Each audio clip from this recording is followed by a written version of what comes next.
Apologies, I was busy filming. But now we're here and we're ready to answer all your questions. We, of course, have a list of questions that we've already set up for today. But if you do have any questions, then do just drop them in the comments and we will get back to them very attentively during this live. So joining me today is Ross Skinner. Hi, Ross. Hi, Anna. How are you? I can't hear him. Hiya. So obviously the topic today is Brexit, buying a property after Brexit in Spain. So can Brits still buy property in Spain, Ross? No. I'm only joking. Of course, they can still buy a property in Spain. Yep, there's. I'm only joking. No, we'll have to have a little bit of humor. Would you like to elaborate? Yes. Yeah. A British person can still buy a property in Spain. Nothing has actually changed as such of buying the buying process. When someone sees a property, they say, okay, I like to buy the property. They take the property off sale and they have the passport. They convey the property with the lawyers, etc. So technically, yes, British person can still buy a property in Spain if they have the funds available. The things that's maybe a little bit more tricky, which is to obtain a mortgage from Spain, which obviously not from a Brexit point of view. From a point of view, it's the Spanish banks aren't as cooperative at the moment in lending money to not just British people, to any, but yes, British people can still buy a property in Spain.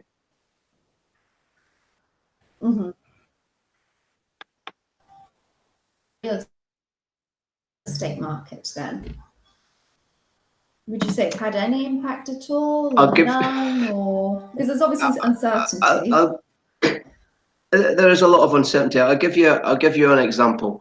When we have a very large database of clients with Allegria Real Estate, and what we always get is we get a lot of requests for properties from 35,000 upwards, for example. And the difficulty for us as realtors is to try and get the good properties at the right price for our buyers. At the moment, the prices, yes, they're not going like everyone says, oh, the prices were here and now they're going down, and I can buy a studio for 10,000 euros. I can buy a 2-bedroom, 1-bathroom property for 25,000. That's not going to happen, and it doesn't happen. The prices, people are now not holding on to their property longer, but people are not dropping the prices like what everybody thinks.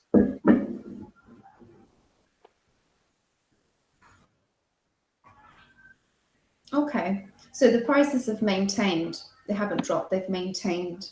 Yeah, I think on a par level, the property prices are still there. Property has a situation. For example, why is the property selling? It's selling because the husband, the wife, or there's a situation where maybe they're ill. They want to go back to not to the UK, but maybe they want to go back to their country, and that is the reason they're selling. So they want to sell fast, and they drop the price, maybe by 5% or 10,000 euros or whatever. But the actual price of a property, the marketing price, are still in general. It hasn't changed. It hasn't changed.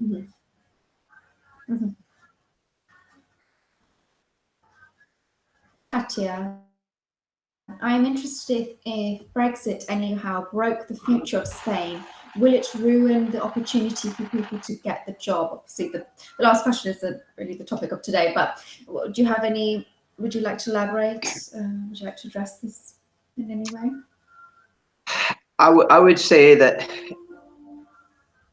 first of all, hi Katia, Ross here. I'll just read out your question as well. I am interested if Brexit how broke the future of Spain. Will it ruin the opportunity for people to get the job? My answer to that is it's a little, well, it's more difficult for people from outside the EU to come to Spain, to live, and to get a job, and to get a residency, and obviously to live how people were coming to Spain a long time ago, before the Brexit. You know, they got in their car, they got on the airplane with their children, they came here, they opened a bar, they made a great success, or they went into property, or they went into all different jobs. So the answer to that is yes, Brexit has changed the situation. And is it difficult for someone to come to Spain to get a job? The answer is yes. I wouldn't say it's broke the future of Spain, because what it has actually made is they say there is a lot of conflicts about how much money you need to have per year to be able to live in Spain, you know, to get the access, Anna, if you know what I mean, into the country. Yes. Could you go into more depth what you were just touching there?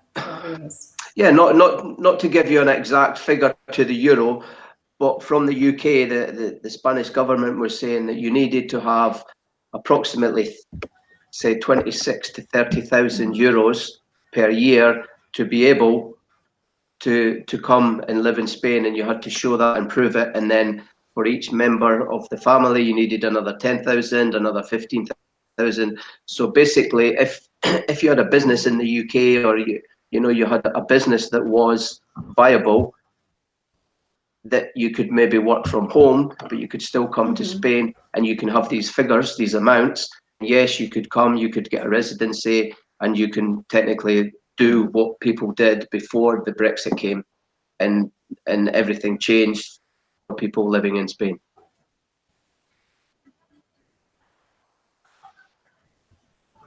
Hi, Paul. Thanks for tuning in. That's it's really informative, Ross, for explaining that a little bit more in detail.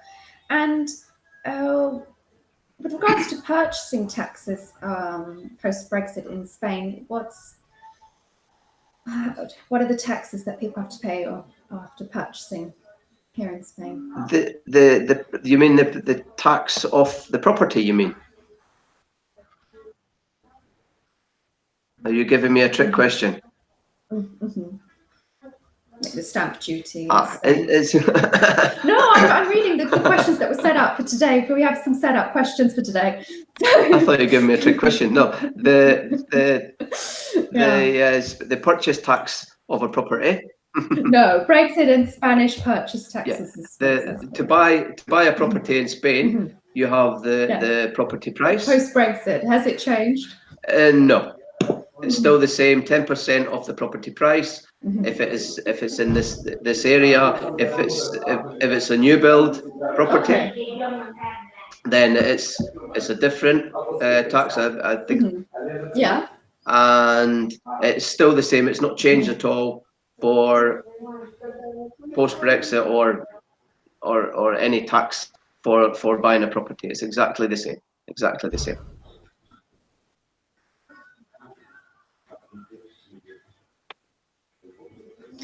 Obviously, you already touched a little bit on rental income taxes. Oh, sorry, no, sorry. You touched base on income, the income that some people have to have, that Brits have to have when coming to Spain for each family member. I just wonder, what is the rental income tax for British people now living in Spain? Well, the tax used to be 19% for you to declare your taxes in Spain, and now it's 24%. So the tax is raised up by 5%. The government has raised it. And is that after a certain? Is that after you earn a certain amount? No, this is if you're after a certain threshold. No, this is if you're renting a property, you have to pay your your tax on the property. Before it was 19%, and now it's 24%. So that's the change. It's not the threshold. It's not a high amount or a low amount. It's the same, exactly the same. Okay, it's a set amount. It's a set. Yeah, yeah. I can see Anna. There's a question. Did Brexit influence health insurance for Brits?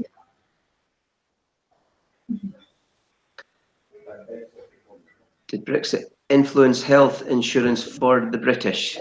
It's a catch-22 question, because when you live in Spain, you have a card called a SIP card, which is you're registered on the Spanish health system as such. Has Brexit influenced health insurance for the British? Possibly. The people who are more more thinking that they need to use their health insurance, then maybe these people are taking out private health insurance. If you know what I mean, Anna. But I don't. An NIE number anyway. Of course, then you'd need your NIE number. You need to before you. You have to be paying your taxes here, whether you're working for a company, whether you're paying your taxes. Yeah, if you were getting your pension coming here, excuse me, or working for yourself. So did Brexit influence health insurance for British? I would say in general, it's not changed anyone. Maybe the mentality of some people are thinking health insurance, I need it. But the people who are actually here already have the SIP card with the local health insurance that they have, the local like NHS, the health, like the NHS, that they have the healthcare that they have here. Now, bearing in mind, the national healthcare, and bearing in mind that I have to be testament to the healthcare here in Spain, because I have actually used it myself. I've been in the hospital, and the care, the attention you get is second to none. It's very, very good service. Very good service. Yeah, that's true. Yeah, sometimes the hospitals, for some reason, they get a lot of stigma, but I couldn't say that's true in my personal experience.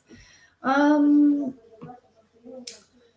what about living in Spain after Brexit? Obviously, it's different for people who've already been living here. But if you're new and you're coming here for the first time, what do you think could be some of the struggles or some of the challenges that you might face that you might not face before Brexit?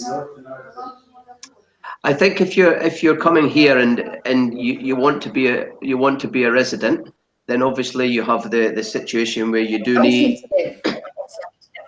Sorry, Anna, I didn't hear what you said there. We have a small delay on here. I didn't hear what you said there, Anna. Sorry, I was just specifying if you want to live here. Yeah. All right. Yes.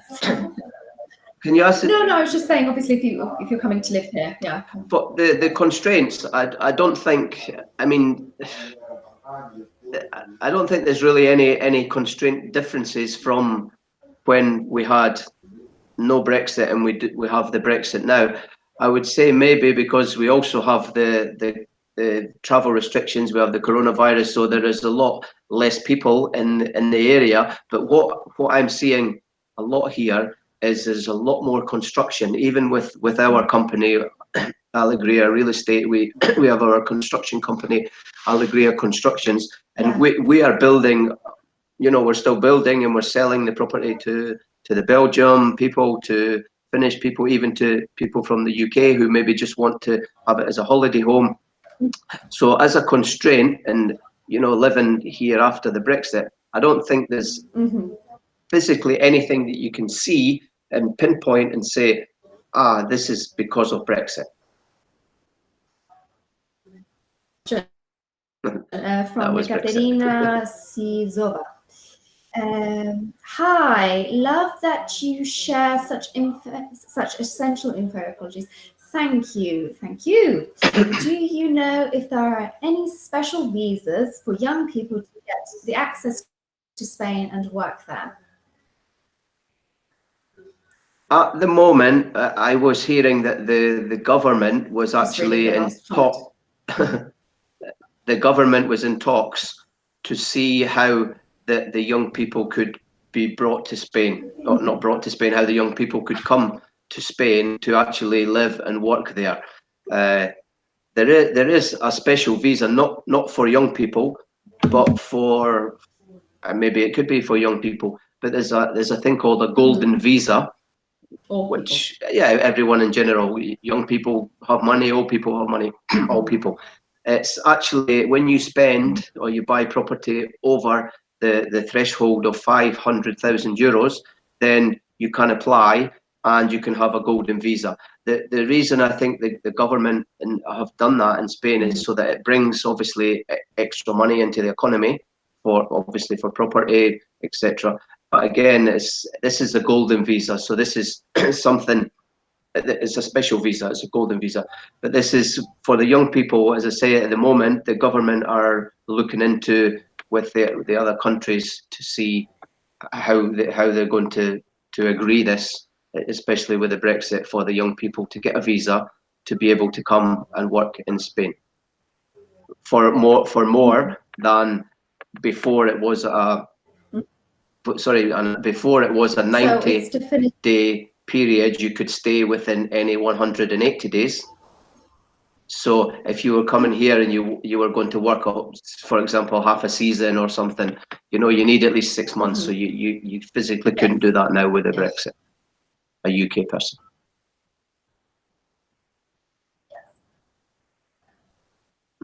When they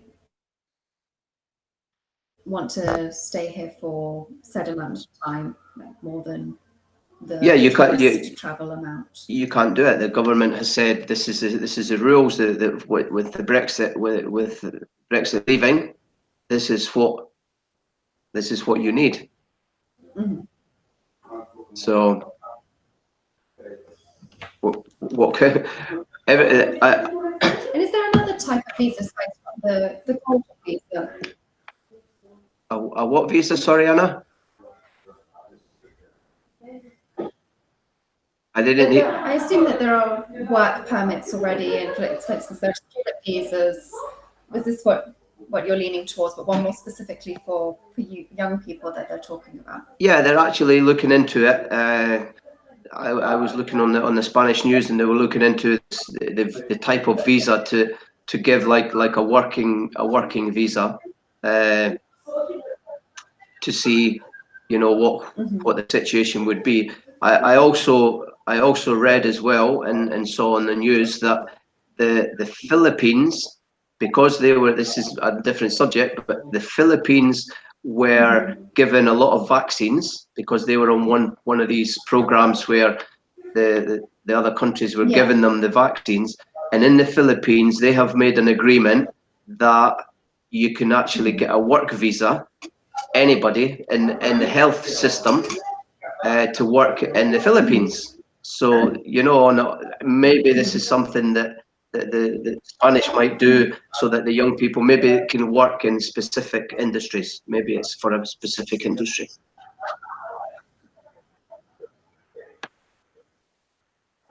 So if a Brit wants to come over to Spain now, how long are they allowed to be here before they have to leave? What's the travel permit time now? According to the rule, COVID. If there was no COVID and the Spanish local authorities, everything was okay and everyone was being allowed to come into the country, you physically can stay for 90 days in every 180 days, which again, this is, and that would be a tourism. It wouldn't be technically it wouldn't be a visa. It would be this is the rule for when you come in. Maybe they may put a stamp in a passport. Maybe you have a paper. Before, when they had the COVID, well, the Brexit situation before with the COVID, when people were coming into the country, you had to write exactly where you were staying, your contact details, etc., for the point of the COVID. However, for this visa for the 90 days, because it's not happened yet, because it's not been open for 90 days, Spain, which is January, February, March. So when it does start, there will be a process which I presume will happen from the airport, where you will sign, you will say where you've stayed, etc. And then maybe there'll be a spot check where they will check and see, you shouldn't be here. You're here for 91 days. Are you going to get a fine? No one knows, because it's never happened yet. But there will be checks. For sure, there's checks, because it's one of the now the legislations. And obviously, if they wanted to stay for longer than that period of time, then they'd have to apply for a work permit prior to coming to Spain, or after, or like once they're in Spain. So could they apply from the Spanish consulate? You could. Once they're in Spain, they want to. No, you can't. You can't do anything. The rule is you have 90 days, and that's the rule. 90 days and 180 days. That's it. That is what they have said. So we have to. I think we have to wait and see the first person who comes here. Excuse me. When the flights open up. Yeah. Excuse me.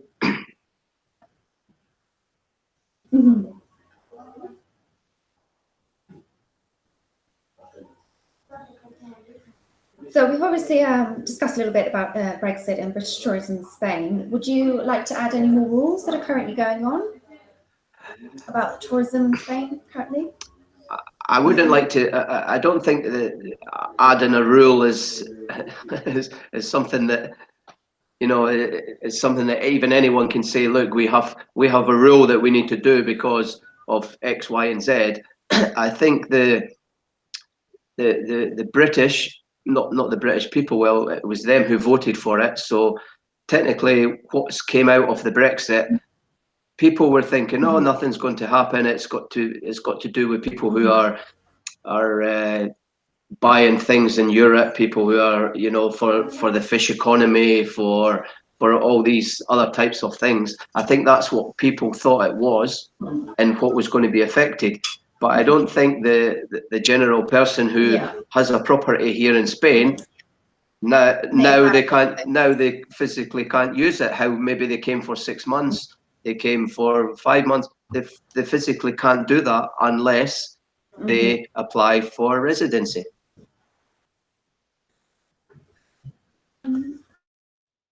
Just looking through the other questions. Do I need a visa to enter Spain? I think we clarified this. You're allowed to be here for 90 days every 180 days, but it hasn't been put into effect yet because of the COVID situation. It's in effect, Anna. Sorry, Oh, it is. It is. Of course, it's in effect. It's in effect, but technically, it's not. There's not 90 days. I just meant because of the COVID situation. Yeah, exactly. There's no one physically the first number one passenger as such who has came to Spain, and he's going to be kicked out in day 91. No.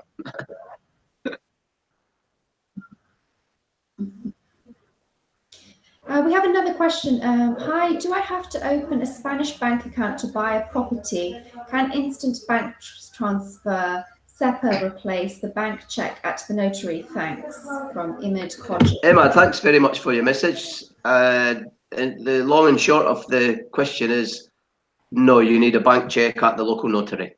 You have to have a Spanish bank account to, excuse me, to pay for the utilities of the property.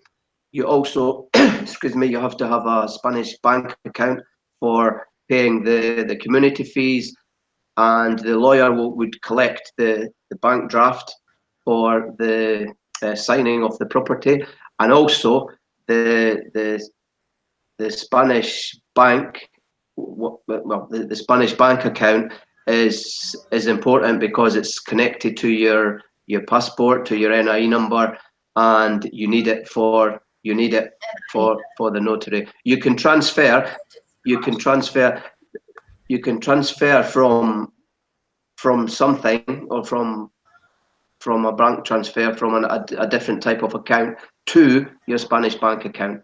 Because when you buy a property, the notary needs to know where the money has came from for that particular property. And we have another question coming from Chris Kritos. For how long do you think that buying a property in Spain will be affected by Brexit? How much time you estimate? How long do you think that buying a property in Spain will affect? Christos, I think maybe before what we've answered your questions, how long do you think that buying a property in Spain will affect by Brexit? There isn't any. Well, the policy partly stays the same, Christos. Sorry, Anna.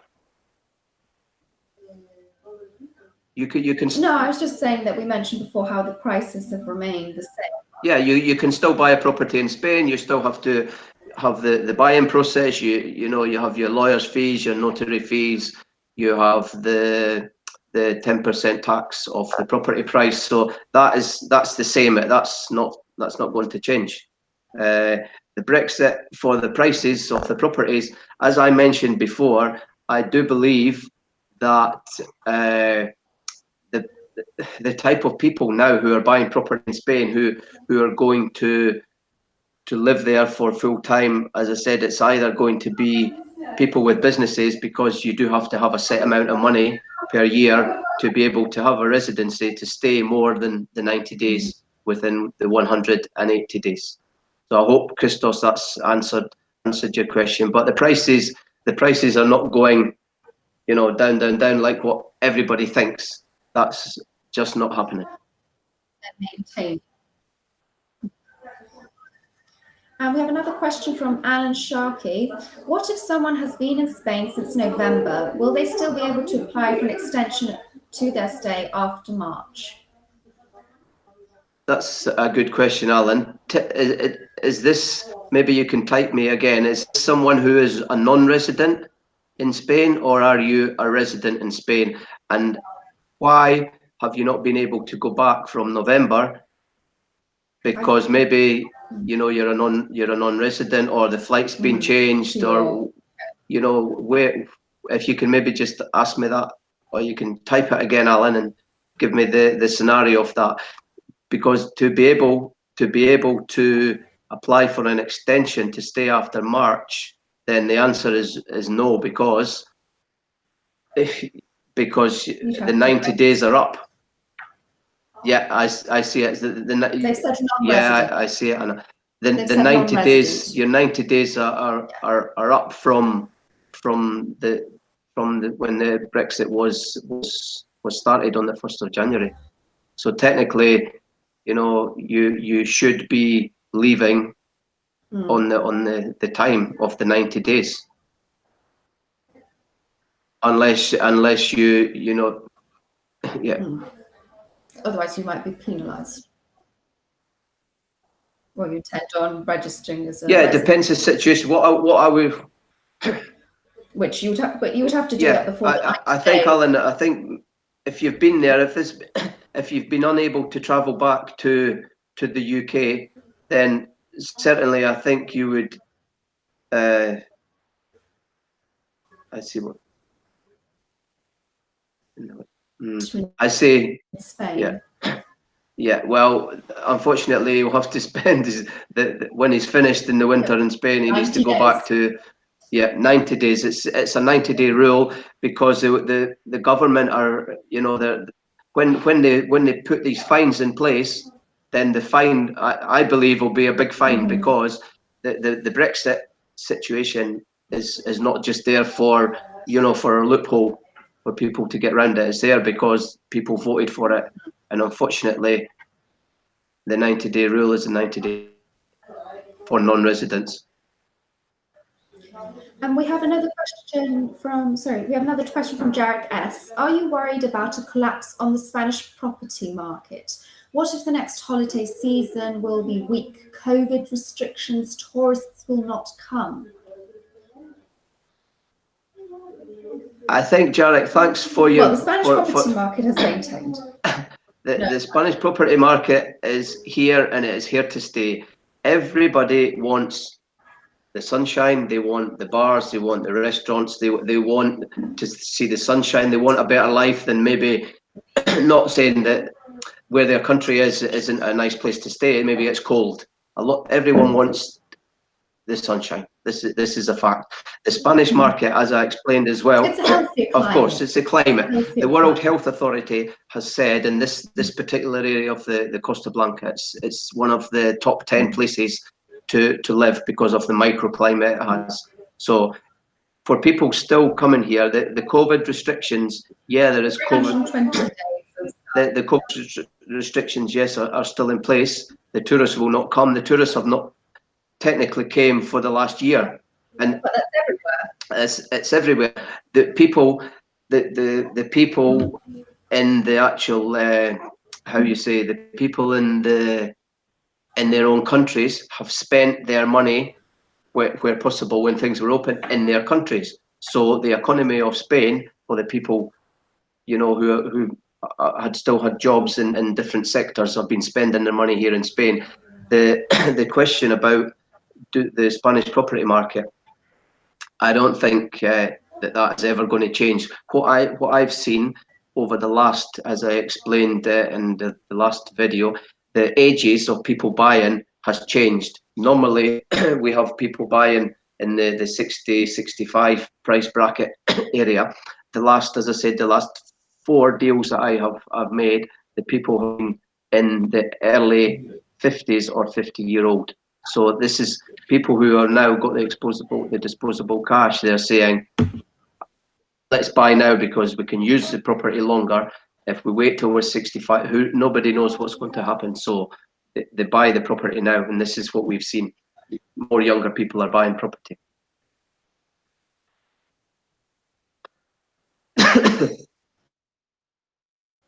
Pay the government £1,750 for a 10-day quarantine.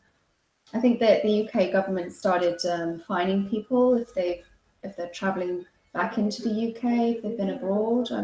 Don't quote me on it, but I see that's where that I see this, Alan. I see this, and I've seen it. And in my opinion, I think it's I wouldn't use the word disgusting, but it's terrible for the government to say that when you arrive, you must go into a 10-day quarantine, and this is the price you have to pay. I mean, in the UK, I've even saw that on some of the news channels, the rooms that the people are put up in, they don't even have any ventilation. Mm-hmm. They don't have, a balcony. They're stuck in there 10 days. They get the food. They knock the door and they put the food like the prisoners. I totally. I disagree with the way that is. More reason to register in Spain. Exactly. I totally disagree with the UK government, what they've done. More reason to register in Spain and live in Spain. Exactly. But it's wrong. £1,750. Mm-hmm. But Alan, I'll give you one point, but what the UK government are happy to do is to throw billions and billions of pounds at people who aren't working, to give them all the money, but then they're saying now you need to pay all this money, which is wrong. In my opinion, it's wrong. If the situation of if the situation of the person, for example, like your father-in-law, has been unable to travel, so they should, say, okay, I know you've been unable to travel because of the COVID X, Y, and Z. Then you can be exempt from paying, but you still have to quarantine for the safety of, the public, the NHS, save lives, etc. But I think that's exactly. I think that in some situations there should be some compassion from the UK government. Yes. And Katerina Sisova is just saying, so you need to pay a fee for whatever for passing the quarantine. Oh God, this is a disaster. That's not in Spain, that's in the UK. Yeah. In the UK, not in Spain. If you're traveling back to the UK, not in Spain. It's not the Spanish government. And Alan said, disgusting is being polite. Yeah, I know, Alan. For me, it's, I think it is. you know, I'm not a politician. Yeah, Yeah, I'm not a politician, and I don't, you know,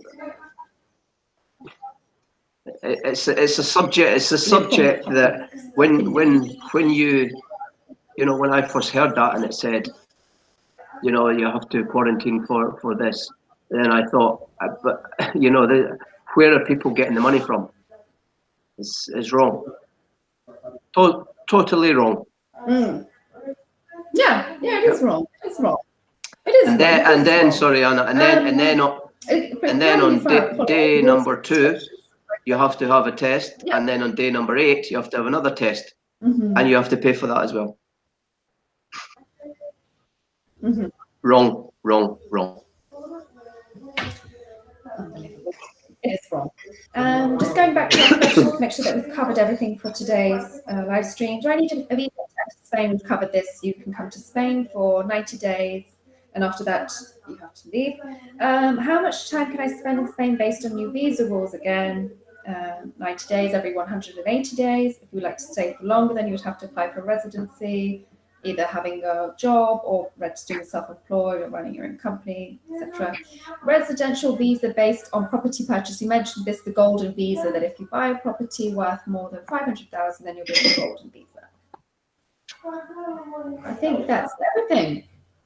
Would you like to add anything? If you have any more questions, we have 5 more minutes because Ross has to leave at 5. So do drop them in the comments. Would you like to add anything you asked yourself? No, I just think that it's a good debate. You know, the Brexit, when we're actually the people, how you say, we're on the front line of the situation. You know, we live in Spain, we see it every day, we see what's happening, we get questions every day from people, and there's a lot that you read in the newspapers, there's a lot that you read and see, you know, on the news, and people say, you know, oh, for example, I can't come to Spain anymore, or oh, the British people are now selling the houses in Spain and they're so cheap, the prices is wrong. It's wrong, Anna. I can't see that. I can't see it. The property market here is strong. Yeah, property market is strong. Incorrect. Yeah. False information. Yeah, I had this conversation with Ted Higgins, the sales manager at Orihuela Costa yesterday, and he was saying the same thing, that the prices have maintained. Sorry, another question from Christos Dickas. Sorry if I'm not pronouncing that correctly. If I am from UK and owning property for renting in Spain, especially in touristic period, do you think I should wait through this season or sell it? Will I be on a disadvantage with Brexit, COVID? So you're in the UK and you own a property that you're renting out in Spain for the tourist season, and you're wondering whether you should wait out this season or just sell it because you think that Brexit or COVID might influence your rental. Thanks again, Christos, for the question. Yes. I think it's a personal choice to sell the property or not to sell the property. Excuse me, because the Brexit, the Brexit in Spain. Yeah, with the Brexit is, you know, if you're saying the Brexit, is it going to affect my rental, then